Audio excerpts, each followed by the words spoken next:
and welcome back to the 2020 Women's Self-Defense Summit. This is a bonus interview by Melissa Salt, where she's going to be sharing with us what holds you back, emotional preparedness, the power of no, and giving yourself permissions to resist or fight back. Melissa, welcome back to the summit, and please take it away. Oh, wow. Thank you so much. It's wonderful to be here. I really appreciate it. So, yes, this is about what holds you back. And again, this isn't something normally you think about or ask about in a martial arts class, but in an empowerment-based women's self-defense program, or just for your own learning, this is an important point because it's so much not just about the physical. The ability, if you have to fight off an attacker, we may know the person, he may likely be a lot bigger and stronger, and fighting back, really? What is that, right? Because there's a huge difference between learning our wonderful techniques in a dojo or a gym setting and actually being able to use them and actually being able to bring them to bear. There's very different things. And what we know is that one of the greatest obstacles is not to be found in our physical selves. Yes, we need the right kind of methods and techniques. Yes, we need to be able to pull power from our hips and our lower bodies, learn rape-specific techniques, and so on and so forth. But really, the biggest obstacle is, oh, wow, can I do that? Am I going to be able to do that? Do I have that even in me? This is a huge, challenging thing for women, even progressive, empowered, mighty women, because striking back in self-defense is different than just having an argument with somebody or having an opinion with somebody. What happens for so many women is that they go into training, they go into class, and this is why reality-based and armored assailant training can be very helpful, because when it comes to being able to bring it to bear, okay, I've learned these techniques, and now I'm supposed to use them, and oh my God, I want to cry. What happened, right? You're not alone. This is quite natural. So what is it that holds us back or that prevents you from being able to strike back and not even strike back? The ability to say to somebody, no, that's it. You can't come in. I don't want you to help me. I don't want you in my life anymore. What is it, right? And this is what I call self-defense from the inside out. Because beyond the techniques, how are you going to say no? What's in the way? What gets in the way? There's two key pieces, cultural conditioning and fear. Fees or socialization in terms of conditioning. What are the greatest obstacles that prevent women from being able to actually defend themselves, whether that's verbally or physically? And I will say that it comes down to one of those two pieces, because we as women are conditioned, for the most part, not all of us, but for the most part, to not make a fight, not make a scene, not resist, not do all of that power stuff, right?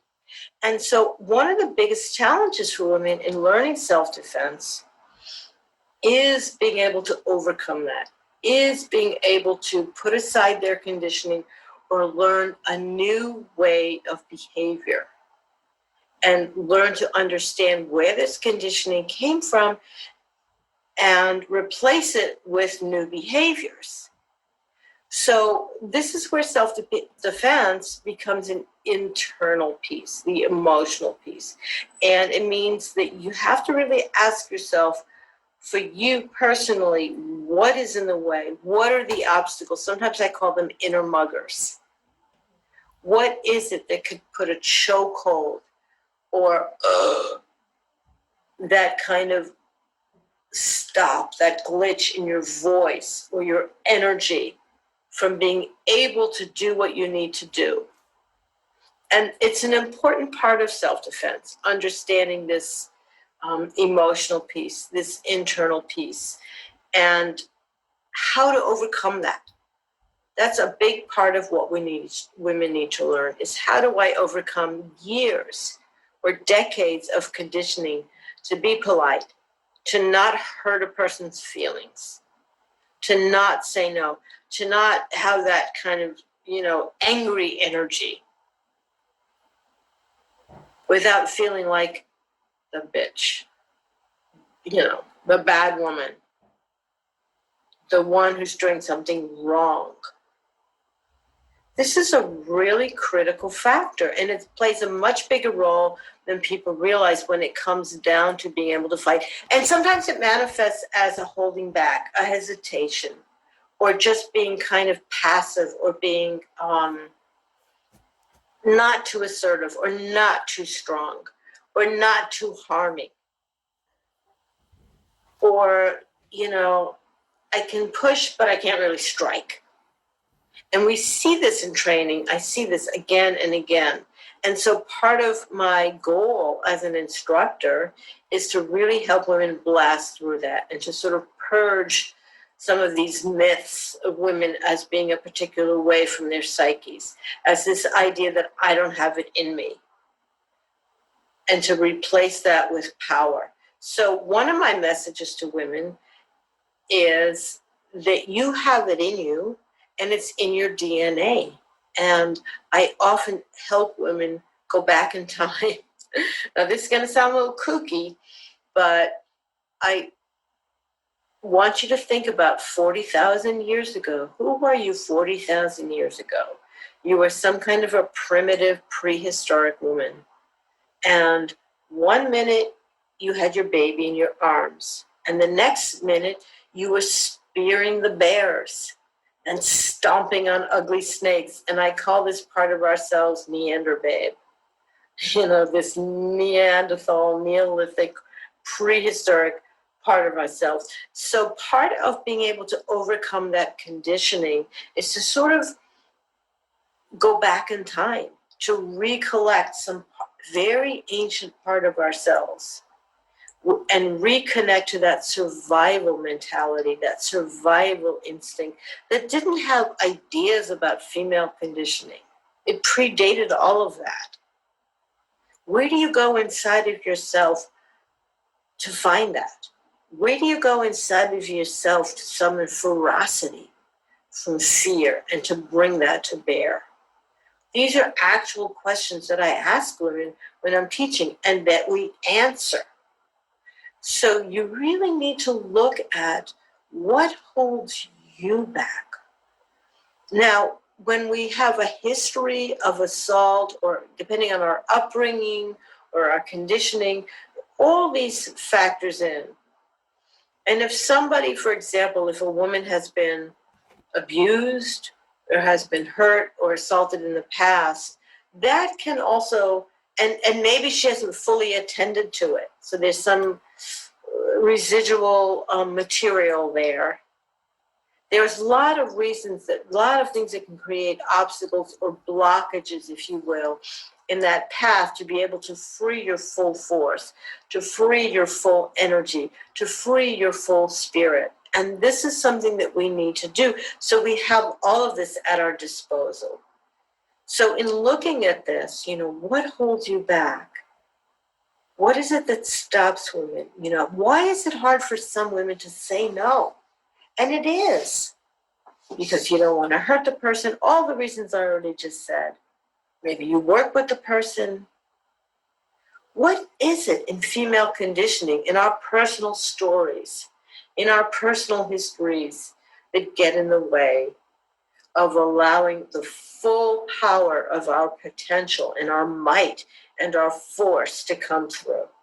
Now, there's no one answer to this, and there isn't a right or wrong answer to this. This is a very personal kind of question.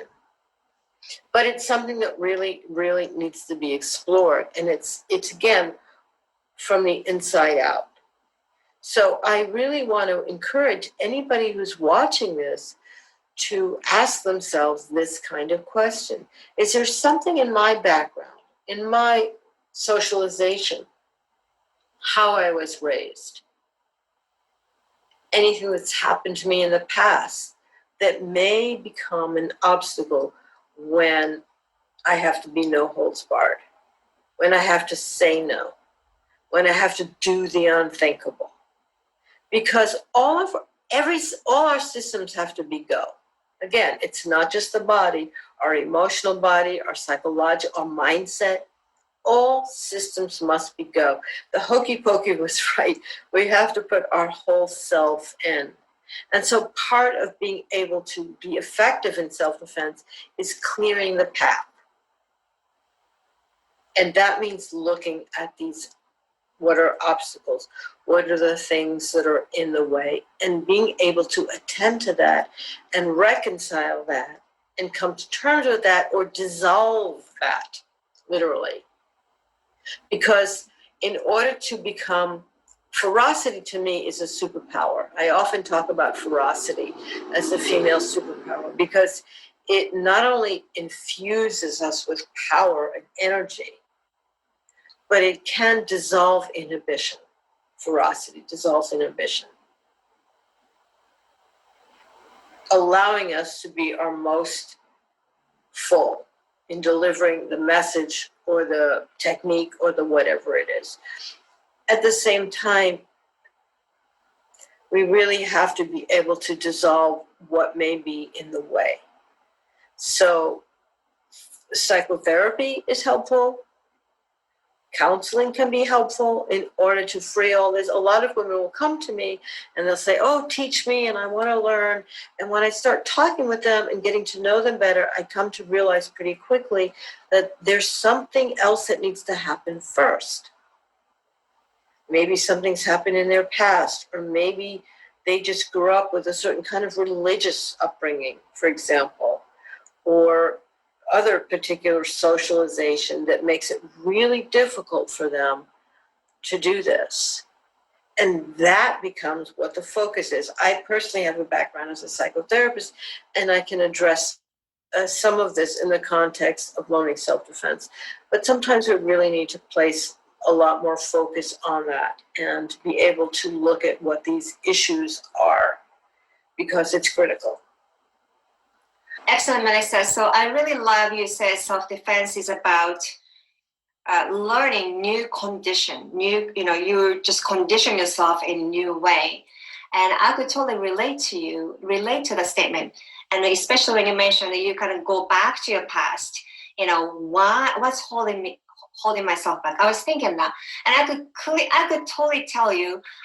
I grew up born and raised in Japan, and I was raised in, as a woman, you just don't talk back, right? Just my father was a really authoritative figure in the family, male-dominant society. So, as a girl, you just shut up, you talk back, you get hit, you just stop fighting at some point, right? But so going through that, and I snapped one day. And since that moment, then the first thing that I did was say no. I said no to my father, and I have to say that's probably with my conviction. And that was, I have to say, I was 16 years old. So it took me literally 16 years for me to say no. That's a powerful moment. Yes, it was. And ended up, I left house, and that's the beginning of the whole incredible journey there. But I definitely can totally relate to that. And I definitely encourage all the audience right here to revisit what's really holding you back. And when did you start? If you never said no, right? Let's talk about this, Melissa. So I was able to say no, okay? So I was able to say no to my father, also to myself, right? I just really put the boundary. No, this is no. I don't want to live like this, or this is just, I just can't take this anymore. Right. Mm-hmm. So for those, perhaps many women watching this right now, maybe You just never say no with conviction, you know? Or maybe say no, but not with full force, right? Right. What else can we do? Let's say going back your past and clearing your past. Yes, I understand that, but what kind of step can they take now to really say, okay, I kind of figure out, well, I haven't been saying no throughout my life. Like, how do I start? How can they start, Melissa? Great question. And thank you for sharing that story. That's a powerful, powerful story. And that's exactly such a common story. I mean, because you spoke about having to say no to a patriarch and to patriarchal upbringing. And this is very difficult to do. I mean, women didn't even have the right to of the 1920s. And so there's so many pieces we were disallowed. It's not okay to say no. It wasn't okay to vote. I mean, look at the suffragette movement and, where we are now today. So it's critical for women to literally own their no, own the power to say no, and be able to bring that to bear in a real way, in an everyday sense or in a family sense, because in order to do it in a sexual assault or a survival sense, you already have to kind of have that in you. It has to be going on. So, yes, it's critical for women to be able to take ownership of the power to say no. And that means looking back into our upbringing and how we were raised and women's history in general. And the fact that, we've been ruled from wherever we come, wherever we hail from most cultures, by a patriarchal society that disallowed women from saying no, from resisting was the rule.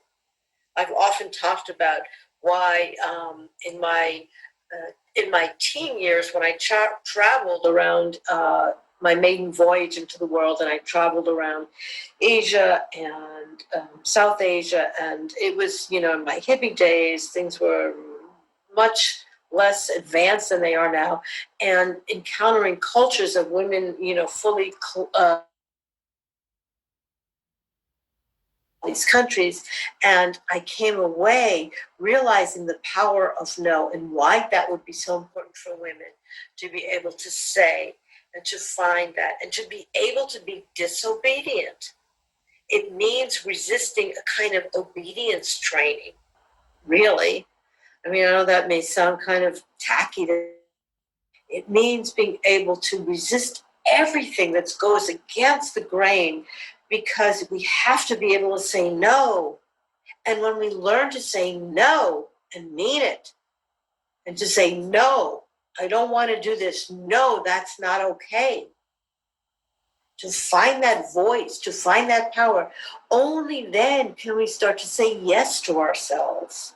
Only then can we really start to own ourselves without feeling like we always say yes because we don't know how to say no. And this is something we see often, that we are trained, to always say yes to things. And once you learn how to say no and mean it and be able to stand by it and have that be part of our experience and our voice and our reality, then we can say, yes, this is something I want. I want to pursue this life dream, or I want to pursue this desire, or this relationship. I want this intimacy. That's one of the reasons why we help women learn how to say no, is so they can say yes to things that they genuinely want, and know the difference between saying yes wholeheartedly and simply saying yes because they don't know how to say no. So no is not only a two-letter word, it's symbolic of so many things. And being able to, to permission to say no. is vital. It's one of the first lessons that we teach in self-defense. And it's one of the first places we look. Do I have a no that's intact? Am I able to say no and mean it and feel it? Because, and it can save our lives. I mean, being able to, no is setting limits. No is setting boundaries. Striking with full force. No is all of those things, because basically those are different manifestations and expressions of saying no. This is not okay with me. I'm saying no. And therefore, I'm saying yes to something else. So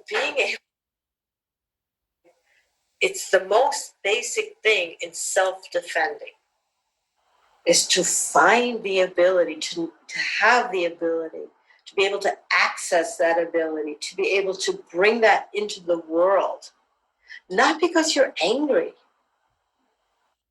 Sometimes people misperceive this as, oh, women are just angry and they're saying no. We need to be able to say no. We need to have that voice. We need to have that vocalization. We need to have that power. So we can say yes to things that we want, and that we can move ahead, and that we can stand by that with our 2 feet, our hips, our loins, our legs, our heads, and our hearts, and mean it and say no. That's why that is such a symbolic gesture, and why it's so important, and why in self-defense of depth or meaning that have an empowered philosophy, there's some time spent talking, and there's some time spent exploring this, or take home exercises, or go to your journaling, and I want you to really think about this and look at this and ask yourself, what is in the way? Maybe you're afraid you'll be punished. Maybe we're afraid of retribution. Maybe we're afraid that we won't advance, that we won't be loved.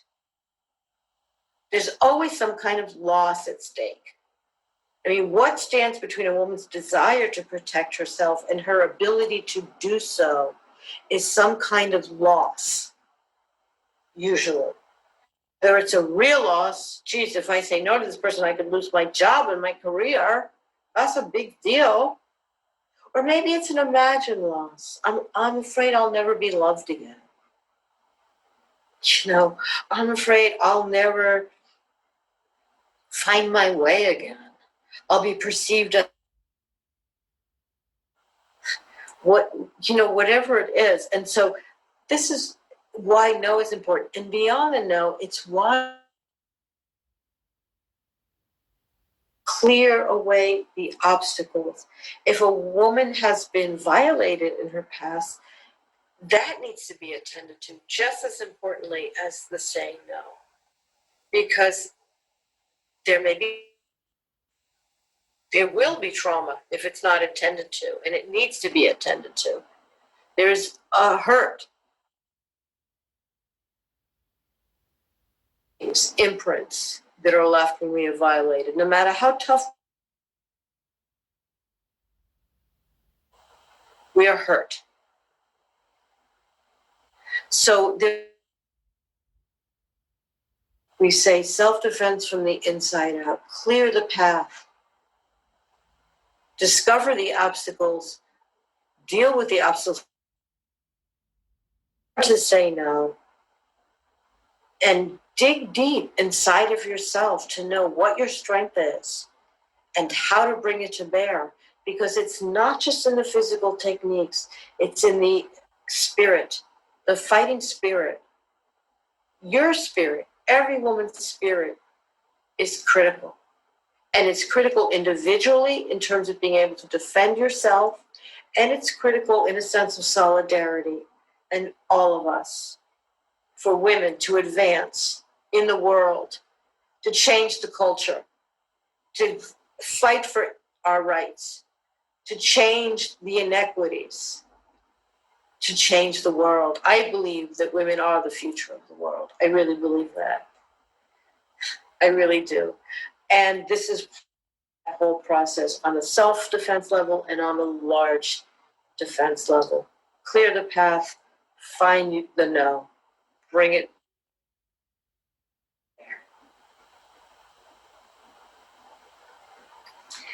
Incredible advice, Melissa. Well, once again, I'd like to really thank you for being a part of the 2020 Women's Self-Defense Summit. Melissa, thank you so much. Oh, well, thank you so much for having me and for doing this. It's a great work that you're doing, and I hope that the messages from this reach far and wide.